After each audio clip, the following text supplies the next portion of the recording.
Hello, Star Wars fans. Today is going to be my breakdown review of Bad Batch Season 3, Episode 15, the finale. Oh my word, I cannot believe all 3 seasons have come and gone. So I've titled this one, How It All Ends, because I'm going to focus on where we ended up with all of the main characters, and maybe where some of them, at least, are going to be going from here, at least the ones that survived. So there will obviously be spoilers, but as long as you're okay with that, then let's dive right in and see what we can find out. Now, we have a new contest, May contest, starting. All you have to do to enter is be a subscriber and leave a comment. You could win a book or a steelbook. And also, I will announce the April contest winner in my next video, Tales of the Empire, so you can check it out there, as well as my next Marvel video. I'm sorry, I've been so busy putting this one and the X-Men 97 vids together that I didn't get to it yet. But I promise, very, very soon. Also, we do have a membership option if you're interested in helping me with my goal of doing this full-time one day. But honestly, no matter how you support the channel, it's all greatly appreciated. Leaving comments, liking videos, and subscribing, those things go a long way too. So thank you so much. All right, so we're going to hit on a couple characters that didn't appear and talk about them briefly, and then we'll hit the ones that did. So Sid, I'm still convinced Sid is dead. Let me know if you think differently, but I don't think we're ever going to see Sid again. Phee, though, Phee is probably off hunting treasure, and I do hope we get to see her in the future. That was a really fun character, and especially if we ever see the Bad Batch again, it would be a shame if we did not see Phee. Ventress. So we didn't get a Ventress appearance, and honestly, I'm probably okay with that because this is a clone-centric series, and so to have the finale be focused solely on the clones was awesome. But I do hope we get to see Ventress soon, maybe in a follow-up series or anywhere. Honestly, anywhere. I'll be fine with seeing Ventress. She rocks. Rex. And we didn't get to see Rex. What a bummer. He does get a name drop here or there, and I'll mention that when we get to that. But yeah, I thought they might call him and for him to come and help. But again, it was kind of nice that everybody was there in the last episode, and all we were doing was waiting to see how it all played out. So yeah, bummer, no Rex, but we'll see him again, I'm sure. So, Se and Rampart. How interesting for those two to be side by side in the cell there at the beginning. Man, irony can be pretty ironic sometimes, right? And then for them to be trapped in the lab together. As Rampart says, tell me everything about Project Necromancer. Of course, Se is like, my work will never belong to you or the Empire. It will always be Kaminoan. Of course, she said it a little slower than that, but you get the idea. So Rampart shoots her, obviously, but that's the problem, Rampart. You got to check and see whether someone's holding a bomb. And yeah, Rampart, bye-bye. I love the fact that he doesn't even have a final word. It's just the start of a word. What? What? Yeah, sorry. No tears shed for you, Rampart. Man, I thought that dude might turn over a new leaf. Nope, he did not. He go bye-bye. All right, in fact, crazy as it may seem, so did the data. They're confirming your data is gone. Oh my word, Palpatine, when you're doing something as important as Project Necromancer, have a backup drive at a safe site. You know, it's not that hard. So they need a good IT person. Clearly the Empire does not invest enough in IT. Anyway, the data's gone, so it's over. It is over. So what happens then with Project Necromancer? I mean, where does it go from here? Because as Hemlock said, this is so vital to the Empire that it made him indispensable. Well, he's gone. So is the data. So what happens? Well, here's an idea. What about Lama Su? Because the last we saw Lama Su, he was bartering for his freedom. Basically, if he helped Hemlock get a hold of Omega and coerce Nala Se, then they would let Lama Su go. Well, Lama Su probably has a lot of information. So is that maybe how Necromancer continues on? Because obviously, Dr. Pershing eventually picks things up. Was he maybe using Lama Su's information? Because obviously Moff Gideon also found out the information. And of course, somehow we get to, somehow Palpatine returns. But we haven't fully got there yet. So, because Necromancer has been very much delayed with the events. So let me know your thoughts. How do we get from where we are today in Bad Batch to here with somehow Palpatine returned? Very interesting. So I loved seeing the drill being used on Dr. Scalder. Yeah, you deserve it. You were drilling kids. Now you get some too. I love how she doesn't even finish her sentence. A few days of isolation should remind you, grunts. Yeah, you grunt. You could grunt as long as you want, but you're out cold, baby.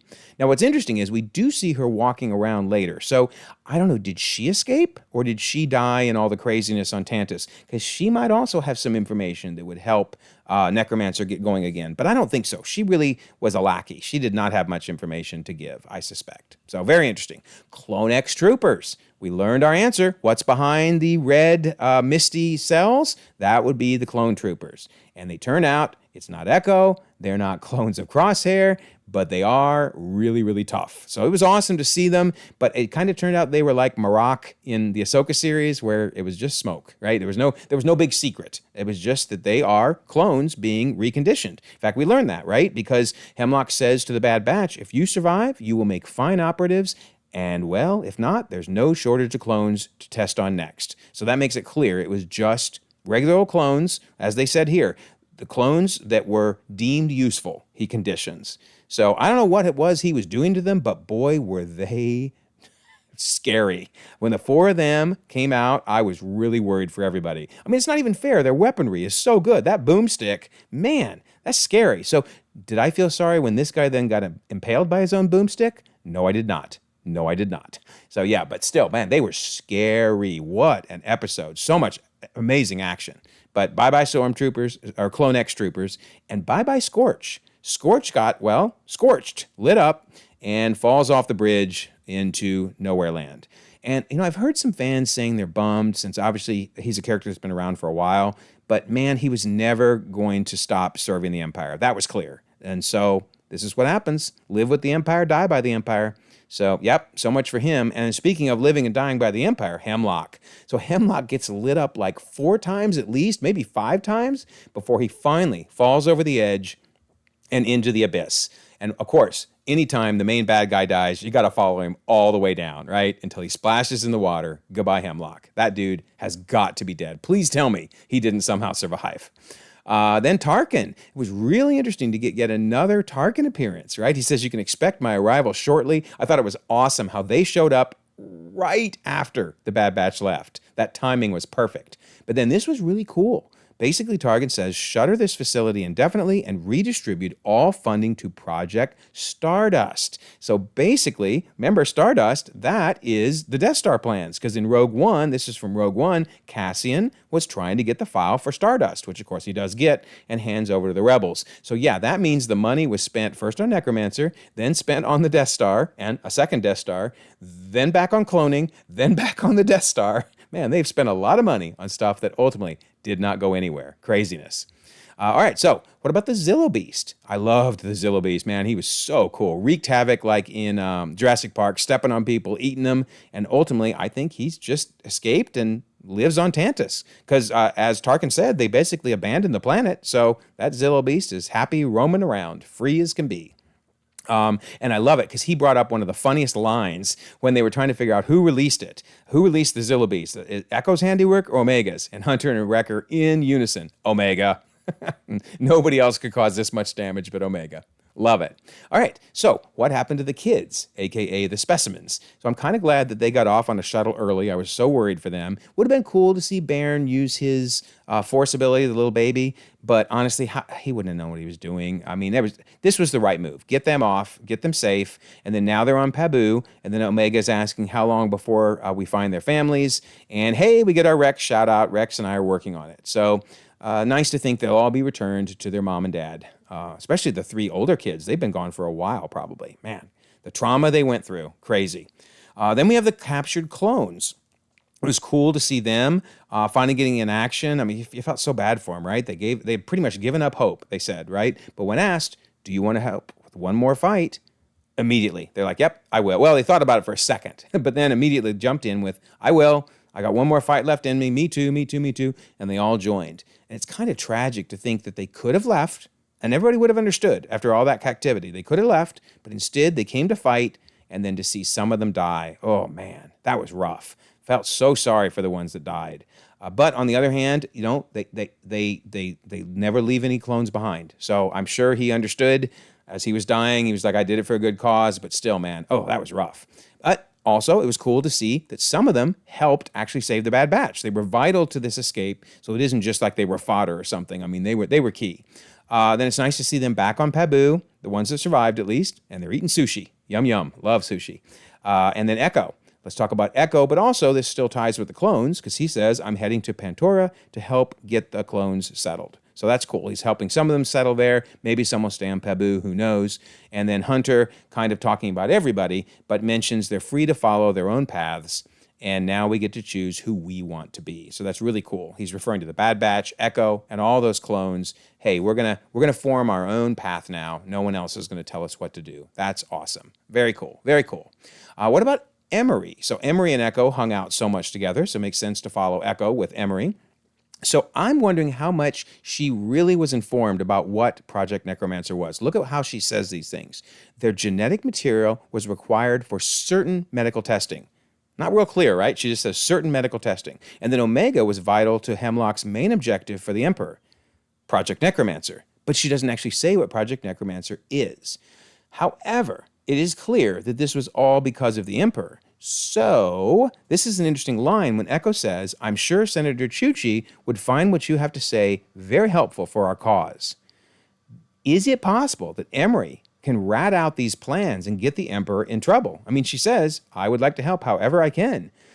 And is maybe her life going to end up being in danger? Because if Palpatine realizes that she has information that could tie him to what went on there, that could be a real problem.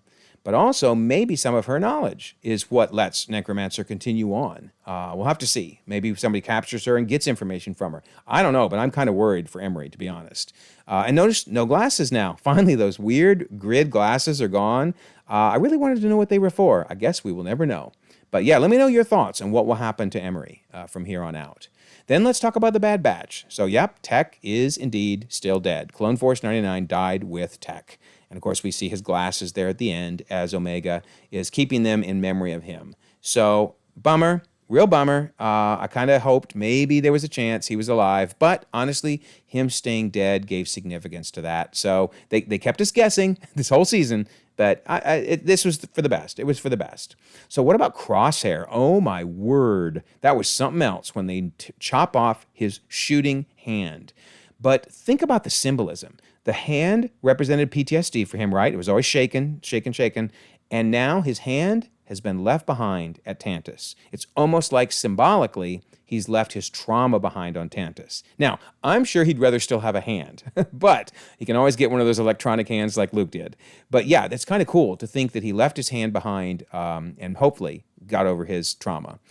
But it's nice to see that he still has a shot within him because he was nervous about taking this shot. It was raining. That makes it difficult. He wasn't even using a shooting hand because that had been chopped off, for goodness sake. And yet still, he takes and makes the shot. That was awesome. Nice redemption for Crosshair.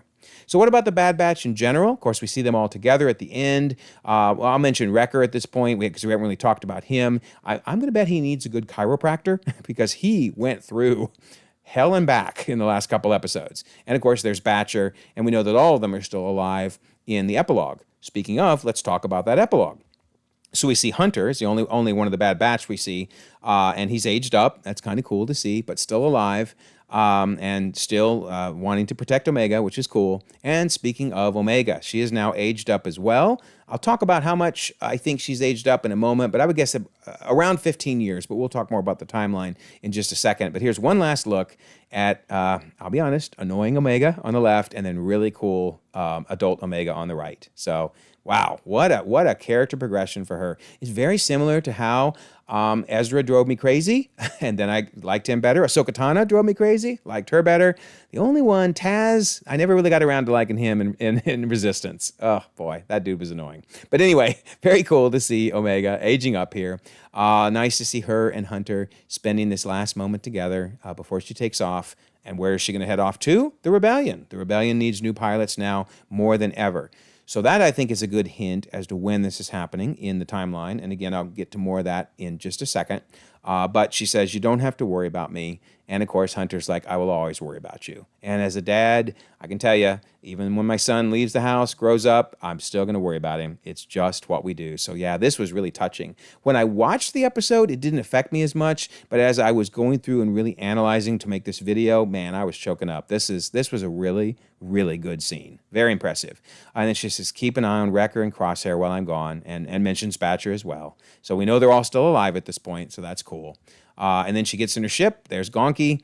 And that thing is always going to be with her, which is awesome. So if we see her again, I'll talk more about that in just a second. If we see her again, we'll see Gonky as well. And then she flies off into the sky to head off to join the rebellion. So when do we think that epilogue takes place? Well, I finally given up, if you notice, and moved it to 18 BBY. I kept thinking, surely we're going to get to 17 BBY. I'm no longer convinced. We're sticking in 18 BBY. But what about that epilogue? I am going to throw out 3 BBY. And I'm going to throw that out because I really think that it makes more sense from a story standpoint for her to join the rebellion when, I think it was Mon Mothma, wasn't it, in Rebels, makes the call out saying, hey, we need anybody can help. We need you. We're calling everyone, please. I think that's what would have spurred her in to help. So that would be during Rebels, obviously. It could be as far in the timeline as right before Return of the Jedi. She could have joined at the very last minute. But I would like to think that she joined when things were at their most dire and they needed bodies badly. So where do we think we'll see her again? Could we see her in Andor Season 2? Wouldn't that be crazy? Will we see her in Ahsoka Season 2 or the Mandalorian movie? Or could we even see her in the Rey movie way down in the future? I don't know, but I think any of those are a possibility. Let me know your thoughts of where we might see her next. I would think the Mandalorian movie at a minimum would be awesome. So now, Tales of the Empire, coming tomorrow. Can you believe it? So much good Star Wars content. Loving it, loving it, loving it. And I will do a video on that, probably more timeline focused than anything else because that fascinates me the most. But yeah, looking forward to doing that.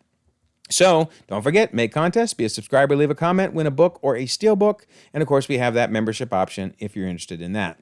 And then also, I love to mention the Discord. We're doing all kinds of fun things. Star Wars retrospectives all through this month. We have X Mondays where we're doing rewatches.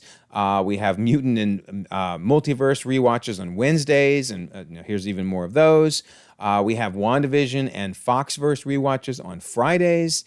We have even more watch parties. We have MMRPG. That's always a lot of fun. We have a thumbnail contest if you want to help me do better thumbnails because we know mine aren't that great. And then we talk mostly about Star Wars, DC, and Marvel. But hey, you can go to the other media forum and talk about anything you want. We'll create a thread as desired. So I will leave a pinned comment if you want to join the Discord. 1,300 members across the globe. Conversations 24/7. We would love for you to be part of that. Also, if you don't mind, like this video, subscribe if you haven't already. You can check out more content, and we will eagerly await Tales of the Empire.